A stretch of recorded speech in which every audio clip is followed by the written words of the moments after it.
नमस्कार, luminous studio में स्वागत है आपका। मैं हूं आपके साथ प्रगति शर्मा और मेरे साथ इस बुलेटिन में गायत्री और प्रियंका भी हैं। शुरुआत एक बड़ी खबर के साथ, जहां नीट लीक मामले में सुनवाई आ रही है। अब 25 जून को तारीख बताई जा रही है जब अगली सुनवाई होगी। तो आरोपियों की जमानत पर सुनवाई टल गई। 25 जून को अगली सुनवाई होनी है। नीट पेपर लीक मामले में यह अपडेट, 13 आरोपियों ने जमानत की अर्जी दी थी और आरोपियों की जमानत पर सुनवाई टल गई है। 25 जून तारीख बताई जा रही है जब अगली सुनवाई होगी। तो नीट पेपर लीक मामला, वो मामला जिस पर अलग अलग खुलासे हो रहे हैं, नए कनेक्शन निकलकर सामने आ रहे हैं। बिहार कनेक्शन निकलकर सामने आया, कई नाम सामने आ रहे हैं और अब इस पर यह भी जानकारी कि 25 जून को अगली सुनवाई होगी, क्योंकि जो जमानत पर सुनवाई है वो फिलहाल के लिए टल गई है।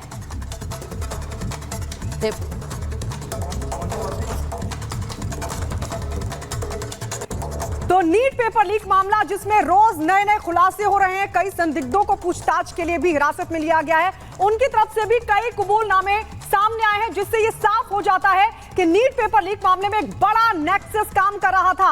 और क्या कुछ आरोपी छात्रों की तरफ से जानकारी दी गई, इस रिपोर्ट में आपको दिखाते हैं।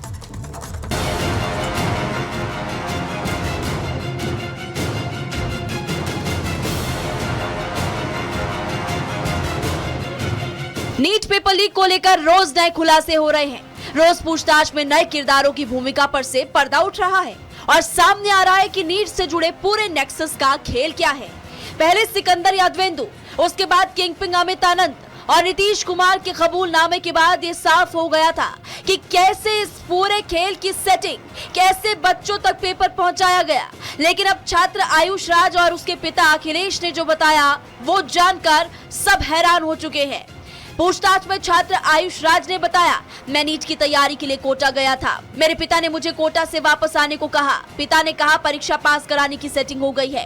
कोटा से पटना आने पर हम सिकंदर के पास गए। वहां मुझे सवालों के उत्तर याद करवाए गए। इस बारे में पहले से मुझे कोई जानकारी नहीं थी। परीक्षा देने के बाद मुझे पुलिस ने पकड़ लिया। आयुष राज के कबूलनामे के बाद अब सवाल उठता है कि आयुष का पिता अखिलेश इस पूरे नेक्सस तक कैसे पहुंचा, कैसे अखिलेश इस पूरे खेल में मोहरा बना, जिसका जवाब भी अखिलेश ने पुलिस की पूछताछ में दिया। अखिलेश ने बताया कि मेरी सिकंदर से पहले से दोस्ती थी। सिकंदर को कोटा में बेटे के नीट करने की बात बताई। सिकंदर ने 40 लाख में पास कराने की बात कही। मैंने सिकंदर की बात मान ली, सारे कागजात दिए। सिकंदर आयुष को उत्तर याद करवाने के लिए लेकर आया। बच्चे के पास होने पर पैसे देने की बात हुई थी। अखिलेश और आयुष के कबूलनामे से साफ है कि कैसे पेपर लीक के नाम पर इस पूरे नेक्सस ने छात्रों और उसके परिवारों तक अपनी पकड़ बनाई। हालांकि अभी तक इस पूरे मामले में कई और कहानी जुड़ना बाकी है। पुलिस सूत्रों के मुताबिक जांच के दौरान जिस अतुल वत्स और अंशुल सिंह का नाम सामने आया था, वो अब पुलिस के रडार पर है। ये दोनों इस खेल में सबसे अहम प्लेयर हैं, जिसकी शह पर अमित आनंद और नीतीश कुमार फिक्सिंग करते थे। Bureau report, Republic Bharat.